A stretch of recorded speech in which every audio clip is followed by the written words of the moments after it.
Welcome बच्चों। आज के ऑनलाइन हिंदी क्लासेस में एक बार आपका फिर से स्वागत है। कैसे हैं आप सभी? आई होप सभी अच्छे होंगे और अपने अपने घर में बैठकर ऑनलाइन क्लासेस के द्वारा अपनी स्टडी कर रहे होंगे। देखिए, हमने पिछली कक्षाओं में क्रिया, कारक और काल, ये 3 व्याकरण के टॉपिक हमने किए थे। आज जो हम नया टॉपिक स्टार्ट करने जा रहे हैं वो है हमारा वाच्य। वाच्य का टॉपिक मैंने पहले इसलिए नहीं लिया क्योंकि जब तक आप क्रिया और कारक अच्छे से नहीं समझ जाते हैं तब तक वाच्य का जो टॉपिक है वो आपके समझ में नहीं आएगा। इसीलिए हमने सबसे पहले क्रिया और कारक इन 2 टॉपिक को अच्छे से समझा। आपको अच्छे से समझ में आया होगा। वो दोनों टॉपिक अच्छे से समझने के बाद हमारा जो आज का टॉपिक है वो है वाच्य। जिसे इंग्लिश में आप लोग करते हैं, जिसको आप क्या बोलते हो, वॉइस। तो हिंदी में वॉइस को बोलते हैं वाच्य। वाच्य का जो शाब्दिक अर्थ होता है कि वाच्य किसे कहते हैं, उससे पहले शाब्दिक जो अर्थ होता है वो होता है बोलने का विषय। देखिए, इससे पहले की कक्षाओं में ना हमने अच्छी तरह से बात की थी कि कोई भी वाक्य बिना क्रिया के संपूर्ण नहीं होता। और कोई भी वाक्य को उठा लीजिए, उसके पीछे लास्ट के अंदर जो अंतिम जो वाक्य में जो शब्द होते हैं वो क्रिया के होते हैं। तो कोई भी वाक्य जब तक उसके अंदर क्रिया नहीं है वो अपना सही अर्थ नहीं देगा। और कोई भी वाक्य यदि उसमें क्रिया है और वो अंत में आती है, यदि वो अंत में नहीं आती है तो वो जो वाक्य है वो उसका सही अर्थ नहीं देगा। कैसे? उससे पहले शाब्दिक अर्थ यानी बोलने का विषय। अब कोई भी जो वाक्य है वो बिना क्रिया के नहीं है। अब क्रिया कर्ता के अनुसार है, कर्म के अनुसार है या भाव के अनुसार है। कर्म के बारे में हमने पढ़ा था, कर्ता के बारे में हमने पढ़ा था। कर्ता कौन होता है? काम करने वाला। कर्म के बारे में भी हमने पढ़ा था कि जो क्रिया का जो फल है यदि कर्ता पे ना पड़ के कर्म पर पड़ता है तो वह कर्म कहलाता है। तो बस ये 2 चीज आपको समझ में आई भी हैं तो वाच्य भी आपको बहुत अच्छे से समझ में आ जाएगा। बोलने का विषय, शाब्दिक अर्थ इसका। परिभाषा क्या हुई कि क्रिया के जिस रूप से यह ज्ञात हो, यह पता चले कि क्रिया कौन, क्रिया कर्ता के अनुसार है, कर्म के अनुसार है या भाव के अनुसार। तो क्रिया का ये जो रूपांतर है यानी जो क्रिया का परिवर्तन है कि वो कर्ता के अनुसार चल रही है, कर्म के अनुसार चल रही है या भाव के अनुसार चल रही है, तो ये जो उसका रूपांतर है वो क्या कहलाता है? वाच्य कहलाता है। यानी कि क्रिया का जो उद्देश्य क्या है, उसका विषय क्या है, जो क्रिया बोली जा रही है, जो क्रिया की जा रही है, उसका उद्देश्य या उसका विषय क्या है, वही क्या कहलाता है? वाच्य। तो इन तीनों के अनुसार जो होगा वो क्रिया का रूपांतर हो जाएगा, क्रिया का परिवर्तन हो जाएगा।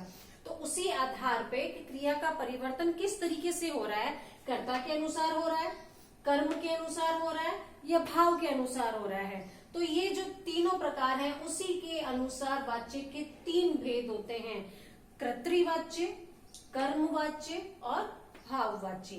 तो जो सबसे पहला जो प्रकार है वो है हमारा कर्तृवाच्य। अब जैसे हमने अभी परिभाषा में पढ़ा था कि जो क्रिया का रूप है वो कर्ता के अनुसार है। भाई, जो क्रिया हो रही है उसका जो रूप है वो यदि कर्ता के अनुसार है तब तो होगा कर्तृवाच्य। क्रिया का रूप यदि कर्म के अनुसार है तो कर्मवाच्य। और कभी कभी क्रिया का जो रूप होता है वो न तो कर्ता के अनुसार होता है न कर्म के अनुसार होता है, वो भाव के अनुसार होता है, तो वह भाववाच्य कहलाता है। तो सबसे पहले हम देखते हैं कर्तृवाच्य, जिसको इंग्लिश में क्या बताया था मैंने, आप वॉइस बोलते हैं। क्रिया के जिस रूप से यह पता चले कि क्रिया कर्ता का अनुसरण कर रही है, यानी क्रिया किसका पालन कर रही है, क्रिया का जो रूप है वो किसके अनुसार है? कर्ता के अनुसार। कर्ता कौन होता है? कार्य को करने वाला। अर्थात क्रिया का जो प्रधान विषय यानी क्रिया का जो उद्देश्य है करने का वो कौन, किसके अनुसार है? कर्ता के अनुसार है। मैं दूसरी भाषा में इसको ये कहूं कि जो कर्ता, जो क्रिया होगी वो उसका लिंग, वचन वो कर्ता के अनुसार होगा। यानी यदि वो एक वचन है तो क्रिया भी एक वचन में होगी, वो पुल्लिंग है तो क्रिया भी पुल्लिंग होगी, वो स्त्रीलिंग है तो क्रिया भी स्त्रीलिंग होगी। तो वो जो उसका उद्देश्य जो होगा ना वो कर्ता के अनुसार होगा। तो ऐसे जो क्रिया का रूपांतर है कर्ता के अनुसार जो यदि होता है वो कर्तृवाच्य कहलाता है। उदाहरण के द्वारा हम लोग समझते हैं, मनीष पुस्तक पढ़ता है। अब देखिए मैंने क्या बताया था, सबसे पहले तो क्रिया पहचान लीजिए। इसमें पढ़ता क्रिया है, करने वाला कौन है, कौन पढ़ता है, मनीष।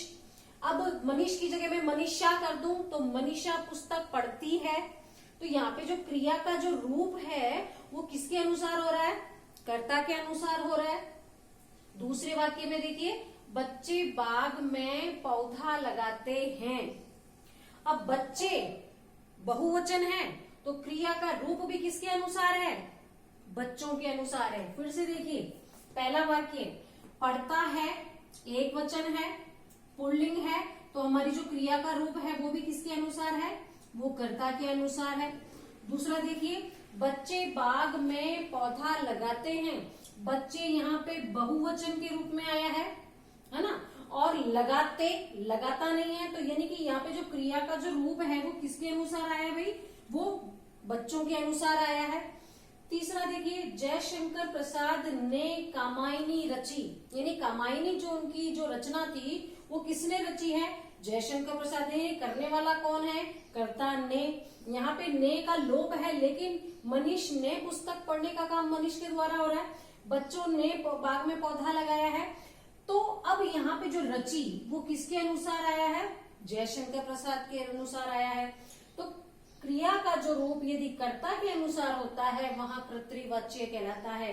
रुचि घर जा रही है। अब रुचि घर जा रही है, यहाँ पे जो जाना जो क्रिया है वो स्त्रीलिंग है, रुचि। तो यहाँ पे क्रिया का रूप भी कैसा है, रुचि के अनुसार है, स्त्रीलिंग के अनुसार है। तो परिभाषा हमारी क्या हुई कि क्रिया के जिस रूप से ये पता चले कि क्रिया कर्ता का अनुसरण कर रही है, यानी कि किसकी पालना कर रही है, कर्ता की पालना कर रही है। जो क्रिया का जो प्रधान विषय है वो किसके अनुसार है, वह कर्ता के अनुसार है। अब अगला प्रश्न ये बनता है कि कर्तृवाच्य में सकर्मक क्रियाएं भी आती हैं और अकर्मक क्रियाएं भी आती हैं। देखिए, अब क्रिया वाले लेसन में हमने पढ़ा था सकर्मक क्रिया और अकर्मक क्रिया। अकर्मक कर्म नहीं होता है, सकर्मक में कर्म होता है, और जो क्रिया का जो फल है वो क्रिया किसके अनुसार होती है, कर्ता के अनुसार ना होकर के किसके अनुसार होगी, कर्म के अनुसार। तो ये देखिए, ये जो चौथा जो वाक्य है ये अकर्मक क्रिया है। रुचि घर जा रही है, जाने का कार्य रुचि के द्वारा हो रहा है। और वो घर जाए या कहीं जाए, कार्य किसके द्वारा हो रहा है, सीधे कर्ता पे जाने की क्रिया का जो जा रहा है उसके ऊपर फल आ रहा है, तो ये अकर्मक क्रिया है। लेकिन जो ऊपर के जो तीन वाक्य हैं उनमें तीनों में कर्म है। देखिए कहाँ है कर्म, किसको पढ़ा जा रहा है, पुस्तक को पढ़ा जा रहा है। किसको लगाया जा रहा है, पौधे को लगाया जा रहा है। जो चीज लगाई जा रही है, पौधे को रोपा जा रहा है, तो क्रिया का जो फल है किसके ऊपर आ रहा है भाई, पौधे के ऊपर आ रहा है। किसको रचा जा रहा है, कामायनी को, यानी पुस्तक की रचना हो रही है जिसका नाम है कामायनी, तो जिसको रचा जा रहा है उसके ऊपर कर्ता के ऊपर फर्क चिन्ह आकर के किसके ऊपर आ रहा है, कामायनी। तो कहने का मतलब है कर्तृवाच्य में सकर्मक क्रियाएं भी होती हैं और अकर्मक क्रियाएं भी होती हैं, उससे कोई फर्क नहीं पड़ता। लेकिन हमें देखना क्या है, हम वाच्य की बात कर रहे हैं, हम क्रिया की सकर्मक और अकर्मक की बात नहीं कर रहे। नियम ये कहता है कि जहां क्रिया का जो अनुसरण वो किसका कर रही है, क्रिया अनुसरण कर्ता का कर रही है। क्रिया का जो रूपांतर है वो किसके अनुसार है, कर्ता के अनुसार है, चाहे वो सकर्मक है चाहे वो अकर्मक है। तो जहां क्रिया कर्ता के अनुसार हो वह कर्तृवाच्य कहलाता है। तो इनमें हमने किन मुख्य बातों को ध्यान देना है, मैं अभी जस्ट मैंने आपको बताया है कि इस वाच्य में सकर्मक और अकर्मक दोनों क्रियाओं का प्रयोग होता है। अगला, इसमें जो क्रिया है वो कर्ता के अनुसार होती है। तो ये दो मुख्य बातों को आपको ध्यान में रखना है। जो क्रिया का रूप होगा वो किसके अनुसार होगा, वो कर्ता के अनुसार होगा। नंबर 2, इसमें सकर्मक और अकर्मक क्रियाएं दोनों ही आ सकती है, उससे कोई फर्क नहीं पड़ता। लेकिन ध्यान किस चीज का देना है, हमें ये देखना है कि जो क्रिया जो है वो अनुसरण किसका कर रही है, वो कर्ता का कर रही है, तो वो कर्तृवाच्य कहलाएगा। अब दूसरा जो प्रकार हमारा आता है कर्मवाच्य। क्रिया के जिस रूप से यह ज्ञात होता है कि वह कर्म का अनुसरण कर रही है, कर्ता का नहीं, कर्म का अनुसरण कर रही है, अर्थात क्रिया का जो लिंग वचन हमेशा कर्ता के अनुसार ना होकर के कर्म के अनुसार होता है, वहां कर्मवाच्य कहलाता है। अब इसकी पहचान कैसे करेंगे? हमने कारक करे थे, कर्ता ने कर्म को करण से साथ द्वारा।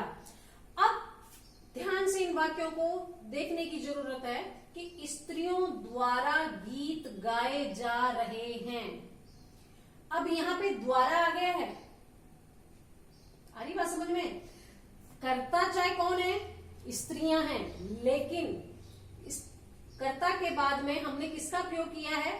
से और द्वारा। और से और द्वारा किसकी विभक्ति है? करण कारक की है। तो देखिए मैंने क्या लिखा है, इस वाच्य में सकर्मक क्रिया का ही प्रयोग होता है।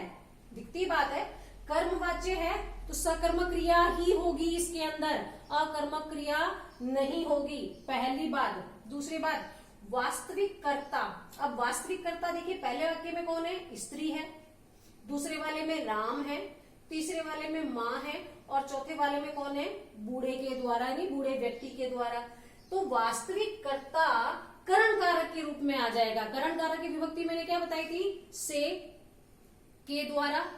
अब यहाँ पे देखिए कर्ता कौन है? स्त्रियों। अब स्त्रियों के बाद में हमने करण कारक की विभक्ति लगाई है, कौन सी? द्वारा। तो कर्ता जो है उसमें करण कारक के रूप में उसका प्रयोग होता है। स्त्रियों द्वारा गीत गाए जा रहे हैं। अब क्या गाए जा रहे हैं? सकर्मक क्रिया है, इसमें हमको इस बात में अभी नहीं जाना है कि यह सकर्मक है या अकर्मक है। यदि कर्म है तो वो कर्मवाच्य में ही आएगा।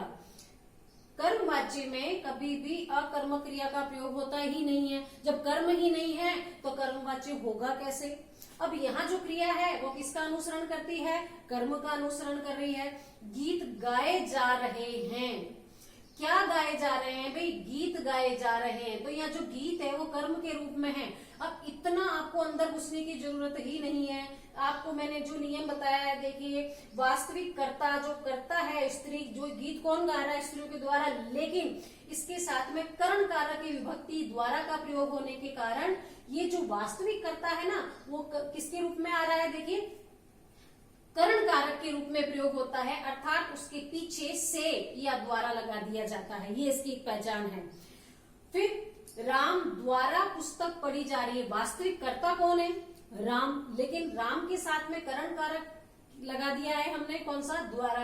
तो राम द्वारा पुस्तक पढ़ी जा रही है। पुस्तक यहाँ पे क्या है? कर्म के रूप में है, लेकिन अब यहाँ द्वारा लग चुका है, इसीलिए ये किसमें चला गया है? कर्मवाच्य में, है ना। तो राम द्वारा पुस्तक पढ़ी जा रही है।